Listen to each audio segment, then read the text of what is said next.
Le thème n'est pas un thème facile parce que nous parlons de dignité, nous parlons d'égalité et nous parlons de tabou qui sont, je pense, 3 mots qui résument les problèmes dont les femmes sont confrontées au Sénégal. Il est à noter que la moitié de la population mondiale passera sa vie à avoir des règles. Nous pouvons dire que 500 millions de femmes et de filles à travers le monde n'ont pourtant pas accès à du matériel d'hygiène menstruelle, ni à des installations sûres et propres. Cette précarité menstruelle est préjudiciable à leur santé physique, mentale et émotionnelle. Nous insistons aujourd'hui sur l'importance d'inclure la santé et les droits menstruels dans le cadre global de la santé et des droits sexuels et reproductifs. Et appelons à plus d'actions, de politiques et de ressources en appui à la santé menstruelle. La santé menstruelle passe par l'information sur la menstruation et les soins personnels, l'accès au matériel d'hygiène menstruelle, le diagnostic et le traitement des troubles du cycle menstruel et la possibilité de ne pas être stigmatisé ou discriminé en raison de la menstruation. Elle est de plus en plus conceptualisée comme faisant partie du domaine de la santé sexuelle et reproductive et est également souvent incluse dans le programme relatif à l'eau, à l'assainissement ainsi qu'à l'aide humanitaire. On définit la santé reproductive comme état un état de bien-être physique, affectif, mental et social, concernant tous les aspects de la sexualité et de la reproduction et pas seulement l'absence de maladie, de dysfonctionnement ou d'infirmité pour tout ce qui concerne le système de reproduction, ses fonctions et processus. En outre, chaque personne devrait pouvoir gérer ses menstruations de manière hygiénique dans l'intimité et la dignité. Je répète, dans l'intimité et la dignité. Cette inclusion est vitale, car la santé est inextricablement liée à de nombreux autres aspects. La santé sexuelle, reproductive et doit être soutenue. Voici une réalité décrite. La menstruation continue d'être un sujet tabou à l'école. Certaines adolescentes en ont honte. Elles manquent de moyens, 5 jours d'école par mois. Elles manquent en moyenne 5 jours d'école par mois à cause de leur menstruation. Il peut arriver que les jeunes filles à travers le monde sacrifient d'autres aspects de leur santé et de leur vie pour protéger leur santé menstruelle. Par exemple, certaines adolescentes peuvent s'adonner à des relations sexuelles transactionnelles pour acheter des produits hygiéniques. Ce qui est susceptible de mettre en péril leur vie et leur santé en augmentant les risques de MST et de grossesse non désirée.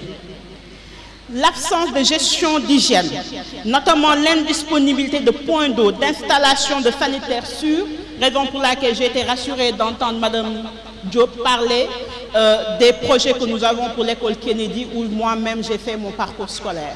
Donc, Madame la Proviseure, je vous salue en passant. Dans les écoles associées à la stigmatisation entourant la menstruation poussent les filles à rester à la maison et à manquer l'école. Lorsqu'elles doivent choisir entre s'occuper de leur santé et subir la honte et l'humiliation à l'école, les filles préfèrent sacrifier leur santé. En outre, lorsque les femmes ont leurs règles, il arrive qu'elles soient empêchées de participer à de grands événements, de se baigner ou de cuisiner parce qu'elles sont considérées comme impures. Une question dont nous allons devoir discuter parce que si nous n'avions pas les règles, je pense que les hommes ne seront pas sur terre pour nous traiter d'impurs ou de purs. Isolés des autres et privés de leur dignité humaine. Et c'est un mot qu'il faudrait que l'on puisse répéter, la dignité humaine et la dignité humaine qui est nécessaire à la vie de tout un chacun. Les femmes et les jeunes femmes sont souvent mises à l'écart de la société. Ce à plus d'un titre, faire face aux problèmes de la santé et des droits menstruels n'est pas seulement un problème, une question de santé, mais aussi de droits de l'homme, de droits humains. La santé menstruelle doit être abordée de manière holistique. Les décideurs, les politiques, les prestataires de soins de santé, les éducateurs, les responsables communautaires et les individus doivent entreprendre des actions pour protéger les jeunes femmes. Au niveau politique et gouvernemental, quelques pays accordent un congé menstruel qui consiste à permettre un arrêt de travail pour des raisons de dysménorrhée, règles douloureuses. D'autres pays ont cessé de taxer les produits de gestion de menstruation, reconnaissant le caractère discriminatoire de ces taxes à l'égard des femmes et des jeunes femmes. Cela repose toujours la question de l'égalité sur le plan social, la question de l'accès et la question que nous naissons tous libres et égaux. Donc, faisons en sorte que toutes les couches de la population puissent accéder à ces produits. Les institutions, notamment le système de santé, les écoles et les établissements pénitentiaires peuvent soutenir des femmes et des jeunes femmes ainsi que d'autres aspects dans les établissements de santé.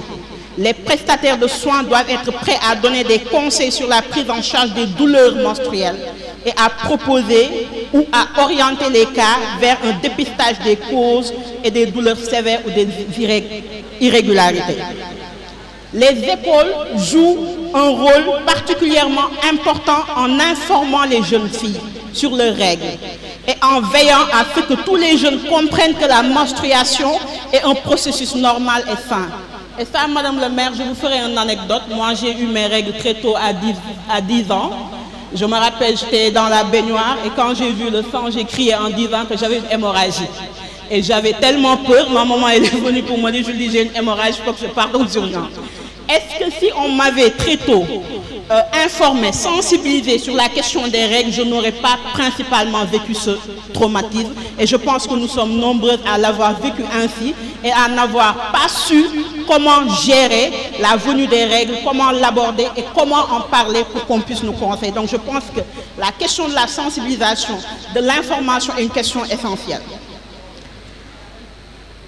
Au niveau interpersonnel, nous pouvons encourager les proches, les amis, les enseignants, les entraîneurs sportifs et autres membres de la communauté à parler de la menstruation comme étant un processus normal et à aider tout le monde à comprendre comment gérer les règles. Avant tout, nous devons aider les femmes et les jeunes filles à se sentir fortes, informées et à ne pas avoir honte de cette fonction physiologique tout à fait normale. Plus elles seront informées et préparées, et plus nous déstigmatiserons la menstruation, plus elles pourront se détendre et protéger leur santé. Voici une citation. La communauté a un rôle important à jouer dans cette lutte, car c'est dans cet espace que les discussions doivent commencer. Nous plaidons pour une approche à plusieurs niveaux, consistant à créer des forteresses systémiques afin de garantir le droit à la santé menstruelle pour toutes. Nous appelons les individus, les organisations, les instituts, les localités et les décideurs politiques à joindre l'effort de promotion de la santé menstruelle et de la santé et des droits sexuels et reproductifs à travers des actions suivantes. Engager des discussions visant à déstigmatiser la santé menstruelle, mettre fin à la stigmatisation de la santé est la première étape vers la normalisation et le soutien en matière de santé et de droits. Former les prestataires de soins de santé à interroger les patientes au sujet de leur menstruation et à assurer le dépistage, l'orientation ou le traitement. Prévoir des arrêts de travail pour des employés souffrant de douleurs menstruelles. Et je pense que de ce point de vue, au niveau des localités et même au niveau de l'État, cela doit être un combat de toutes et de tous pour qu'on puisse en réalité venir à bout de ça.